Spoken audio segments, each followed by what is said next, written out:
नमस्कार दोस्तों, मैथिली पाठशाला में मैं आकाश आप सभी का स्वागत करता हूं। दोस्तों, आज जो हम लोग पढ़ेंगे वो एडवांस मैथिली का लेसन 3। तो लेसन 3 में आज हम लोग जो पढ़ेंगे, सबसे पहले मैं आपको वो बता देना चाहूँगा। इस लेसन में हम लोग जानेंगे श मूर्धन्य श का उच्चारण क्या होता है मैथिली भाषा में, और साथ ही, हु तथा एकार और ओकार का प्रयोग कब किया जाता है, क्यों किया जाता है, ये हम जानेंगे। तो चलिए सबसे पहले जो हम जान लेते हैं वो श का उच्चारण जान लेते हैं, मूर्धन्य श का उच्चारण। तो देखिए, मैथिली भाषा में जो मूर्धन्य श है इसका उच्चारण अधिकांशतः ख से किया जाता है। ठीक है, मूर्धन्य श का उच्चारण मैथिली भाषा में अधिकांशतः ख से किया जाता है। जैसे कि हम कुछ एग्जाम्पल देखेंगे। षड्यंत्र, षड्यंत्र, षड्यंत्र, षड्यंत्र को मैथिली में जो उच्चारण होगा वो खड़यंत्र, खड़यंत्र। ठीक है, ख से उच्चारण हो रहा है, खड़यंत्र। ओके, नेक्स्ट एग्जाम्पल देखेंगे। षटकोण, षटकोण का जो मैथिली में उच्चारण होता है वो होता है खटकोण, ख, खटकोण। यानी कि मूर्धन्य श का उच्चारण हम ख से कर रहे हैं, खटकोण। एक और एग्जाम्पल देखते हैं। संतोष, संतोष का जो है मैथिली में हम उच्चारण करेंगे संतोख, संतोख, ख, संतोख। तो इससे साफ प्रतीत होता है कि मूर्धन्य श का उच्चारण जो है वो मैथिली भाषा में हम प्रायः ख से करते हैं अधिकांशतः। ठीक है, तो बहुत जगह ऐसा भी होता है कि वहाँ पे इस मूर्धन्य श का उच्चारण ख नहीं होता है, श ही होता है। ठीक है, तो ये कब होता है श, कब होता है ख, वो तो आपको खैर जब आप बोलने लगेंगे, ठीक है, जब आप प्रैक्टिस करने लगेंगे, आप सुनेंगे मैथिली भाषा, फिर आपको ऑटोमेटिकली वो आपको माइंड में वो सेट होते जाएगा। ठीक है, ऐसा नहीं है कि एक बार में इसे आपको बताया जा सके कि कहाँ पे श करना है, कहाँ पे ख करना है, क्योंकि बहुत सारे सिचुएशन आते हैं, वहाँ पे उसके अनुसार से इसका उपयोग होता है। बट ज़्यादातर 95% जो है वो श का उच्चारण ख ही होता है। ठीक है, 5% होता है जहाँ पे श का मूर्धन्य सही होता है, तो वो आपको समझ में आ जाएगा धीरे धीरे। ठीक है, फिलहाल आपको इतना जान लेना आवश्यक है कि मैथिली भाषा में मूर्धन्य श का उच्चारण आप ख से भी करते हैं। ठीक है, इसके बारे में थोड़ा विस्तृत रूप से हम आगे के लेसन में हम जानेंगे, फिलहाल जानना इतना ही आवश्यक है। ठीक है, अब हम आते हैं ही, हु तथा एकार ओकार के प्रयोग के ऊपर में। तो देखिए, प्राचीन मैथिली लेखन परंपरा जो था उसमें किसी भी बात पे बल देने के लिए, यानी कि जोर देने के लिए, वहाँ पे ही या हु का प्रयोग किया जाता था। ठीक है, उस शब्द के पीछे में ही या हु लगाया जाता था, इससे उस बात पे बल देता था। ठीक है, जैसे कि हम कुछ एग्जाम्पल में देख लेंगे। एग्जाम्पल में है हुनक, मैथिली का एक शब्द है हुनक। हुनक का मतलब होता है उनका, हुनक मतलब उनका। अब हुनक जो है उसमें लगा दीजिए ही, हुनकहि। ठीक है, हुनकहि लगा दिए। तो अब ये ही जो लगाए हैं ये उस शब्द पे जोर देने के लिए लगाए हैं, बल देने के लिए लगाए हैं। एक्चुअल वर्ड जो होता है वो हुनक होता है, उसमें हम हुनकहि लगा दिए, ही लगा दिए, हुनकहि। ठीक है, दूसरा एग्जाम्पल देखते हैं।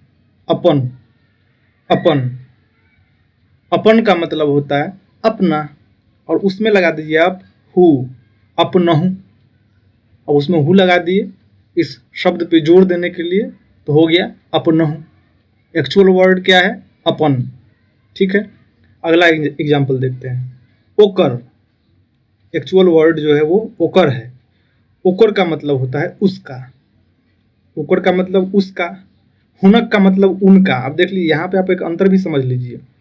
हुनक और ओकर दोनों सेम मीनिंग है। फर्क इतना है कि हुनक जो है एक, जहाँ पे आदर के साथ में बोलना हो वहाँ पे हम हुनक बोलते हैं या हुनकर बोलते हैं, और जहाँ पे रिस्पेक्ट नहीं देना हो वहाँ पे ओकर बोलते हैं। ठीक है, ओकर बोलते हैं, ओकरा बोलते हैं। तो यहाँ पे हुनक का मतलब होता है उनका, रिस्पेक्ट दे रहे हैं, और ओकर का मतलब होता है उसका, रिस्पेक्ट नहीं दे रहे हैं। ठीक है, तो हुनक जो है उसका तो आप समझ लीजिए कि हुनक में ही लगा दी, उस पर जोर देने के लिए, तो हुनक ही हो गया। ठीक है। ओकर में आप हु लगा दिए तो ओकरहू हो गया। ओकर का मतलब भी समझ गया आप। अपन में हु लगा दिए तो अपनहू, अपन का मतलब अपना ही होता है। ठीक है। तत्काल, अब तत्काल में ही लगा दीजिए तो तत्काल, तत्काल ही। ठीक है। आन, आन का मतलब होता है दूसरा, आन का मतलब दूसरा, अदर्स। ठीक है। अब इसमें हूँ लगा दीजिए तो आनहू। ठीक है। आन का मतलब दूसरा होता है, उसमें हूँ लगा दीजिए तो आनहू, और हूँ जो लगा है वो शब्द पे जोर देने के लिए, बल देने के लिए लगा है। इस चीज को आप ध्यान में रखिएगा। ठीक है। अब हम आते हैं आधुनिक मैथिली में। आधुनिक मैथिली जो है उसके लेखन में ही और हु के जगह पर हम एकार या ओकार लगाते हैं। ठीक है। एकार या ओकार लगाते हैं, ये आधुनिक मैथिली लेखन में। अभी ही और हु जो हम समझे वो प्राचीन मैथिली लेखन में उसमें लगाते हैं, और आधुनिक मैथिली लेखन में हम एकार या ओकार लगाते हैं। कुछ एग्जाम्पल में हम देख लेंगे, जैसे हुनक। अभी अभी आपको मैंने बताया हुनक का मतलब क्या होता है, उनका। अब हुनक में लगा दीजिए हुनके, के लगा दीजिए, एकार लगाना है या ओकार लगाना है, तो हमने एकार लगा दिया हुनके। ठीक है। ये समझ गए आप। हुनक मतलब उनका, उसमें हम एकार लगा दीजिए तो हुनके। एकार क्यों लगाए, शब्द पे बल देने के लिए, जोर देने के लिए।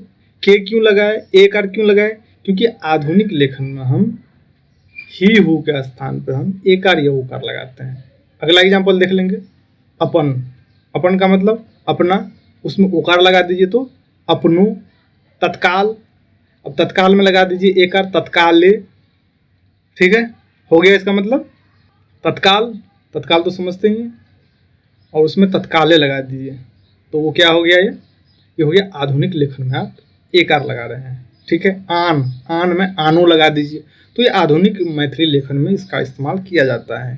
ही का और हु का, यानी कि किसी भी शब्द पे बल देने के लिए, जोर देने के लिए ही, हु तथा एकार या ओकार का इस्तेमाल करते हैं। प्राचीन लेखन परंपरा के अनुसार से हम ही या हु लगाते थे, पर आधुनिक लेखन परंपरा के अनुसार से हम एकार या ओकार लगाते हैं। ठीक है। तो इस पार्ट में बस इतना ही। उम्मीद करता हूँ वीडियो आपको अच्छे से समझ में आया होगा। फिर भी अगर आपको कहीं पे समझ में ना आया हो तो आप हमसे कमेंट बॉक्स में पूछ सकते हैं। कुछ भी आपका राय या विचार हो कमेंट बॉक्स में हमें दे सकते हैं। वीडियो को लाइक करना ना भूलें, और साथ ही अगर आप हमारे चैनल पर नए आए हैं तो चैनल को प्लीज़ सब्सक्राइब भी कर लें। ठीक है। तो आज के लिए बस इतना ही। जय मिथिला, जय बिहार।